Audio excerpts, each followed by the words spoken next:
Hey, welcome back to another episode of Addicted to Gear. I'm really glad you can join me. Once again, we're going to be talking about gear today. Big surprise.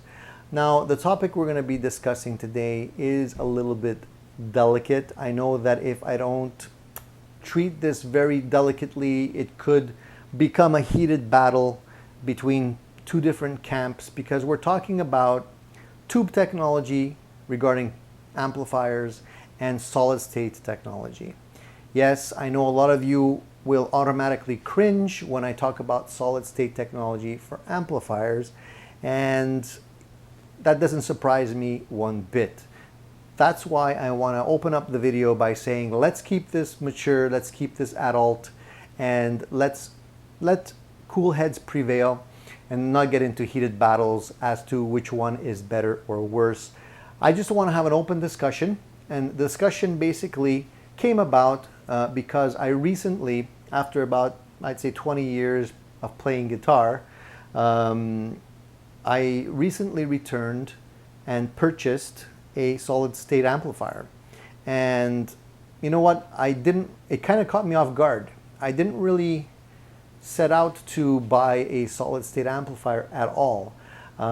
Since I started playing guitar, I've been mainly playing tube amplifiers. I did start off playing solid state amplifiers at the very beginning, however. My first two amplifiers were solid state, mainly because I couldn't afford what I really wanted and I was under a tight budget, so I ended up buying solid state because it was more affordable. And I actually played the solid state amplifiers for quite a few years till I finally got enough money and graduated to other types of amplifiers.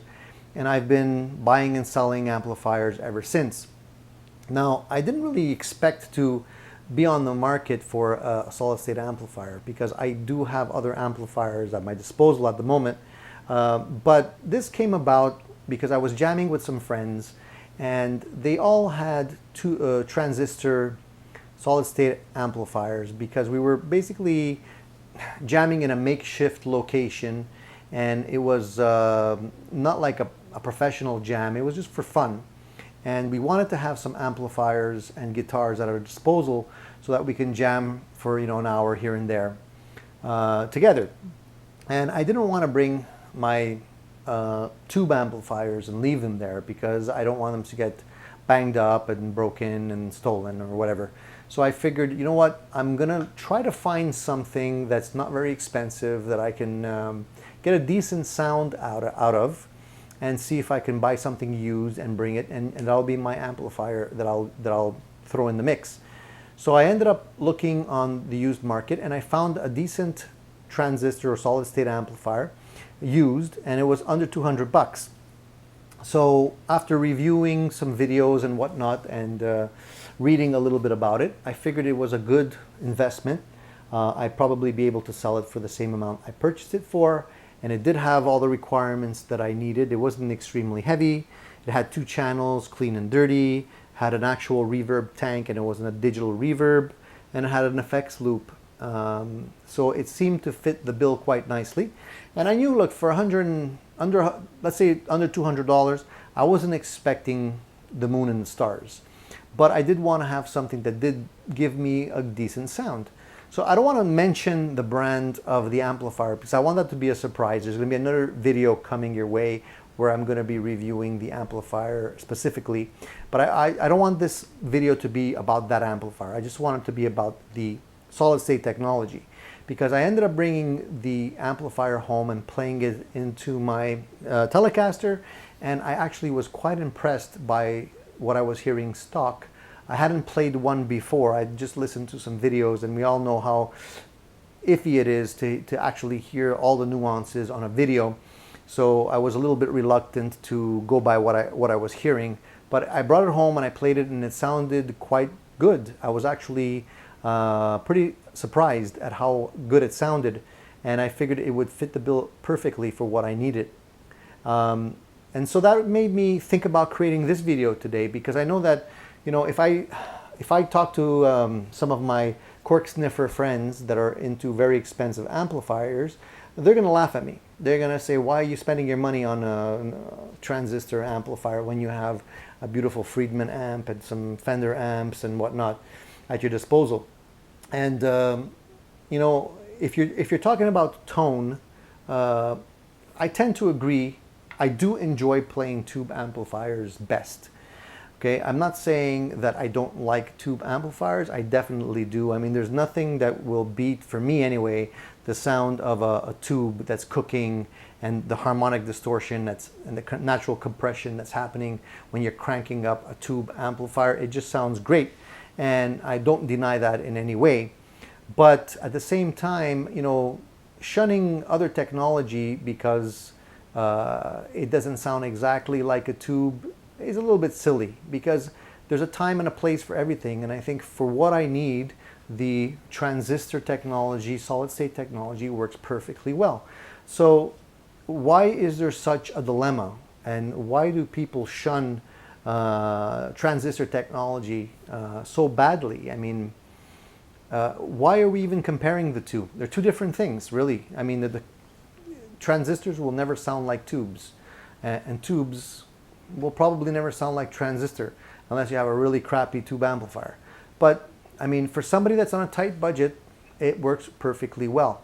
Now, if you're looking at, you know, really getting cream of the crop, yes, tube technology will get you there. It's also more expensive. It's also a little bit more finicky. You have to be a little bit more delicate. You have to be able to bias the tubes. Tubes are expensive and they fail, so there's additional costs involved. You know, there's a lot more, let's say, maintenance involved. Transistor, on the other hand, you know, they rarely fail, and if they're made properly. Of course, if you kick them around, they'll probably fail too. But in general, you know, a capacitor, transistor generally lasts a very long time these days, and unless you abuse it, should be fine. So these are the pros and cons that we've been dealing with, but there are people that I know that will not even look at a transistor amplifier and basically, you know, just turn their nose up at it and say, this, like, that's not even that's not serious gear. I'd give my son a solid state amplifier to learn with, but you know, I would rip it out of his hands as soon as I could after that, once he became a little bit more comfortable with his playing. I find that's a little bit closed-minded. I could be wrong, but I think, you know, I was of the same impression for a long time as well. But I do think that the technology has come a very long way, and for the money that you're spending nowadays, there's companies out there like Roland, like Boss, for example. Fender also has some pretty interesting amps nowadays that are completely solid state. Marshall's been making solid state amplifiers for a long time. This is not new technology, people. It's been around for a long time, and a lot of people are playing these amplifiers. And to be honest with you, if you're listening to a band on stage and they're playing solid state amplifiers, if the music is good and you know that the scene is happening and people are dancing and the drummer kicks in, what's the difference? You know, nobody really cares. You know, you might care as a guitarist, but I mean, most people won't even care. So why make such a big deal out of it? Now, I'd like to hear your opinion on the subject. If you guys are really of one camp and you don't want to know anything about the other camp, I want to know why. I want to know why you have a tube amplifier and won't buy a transistor amplifier, or vice versa.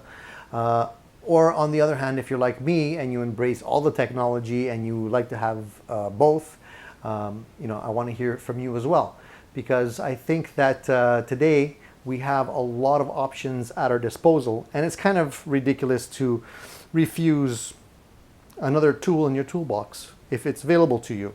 So if you guys leave your comments below, I'm going to be looking at the answers and responding to your answers, because I'm very curious to know what you guys think. You know, am I a chump for liking solid state amps, or, you know, just what's your impression? You know, I want to know what you think.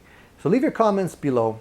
And then if you do want me to do maybe a side-by-side comparison between a transistor tube combo, I can do that for you if you're interested. There's a lot of videos out there already that are comparing tube and transistors, so I don't know how valuable another video would be, but if you want me to do that, I will, but you have to leave your comments below and let me know that you want to see that. Stay tuned, because the mystery amplifier that I purchased, the mystery transistor amplifier I purchased, will be revealed in one of my upcoming videos, and I'll do a full review of that for you as well. And there's more great stuff coming your way, including the review of my Telecaster build that I have right here, and I promised I'd show you as well. So stay tuned, keep rocking, please subscribe. See you soon.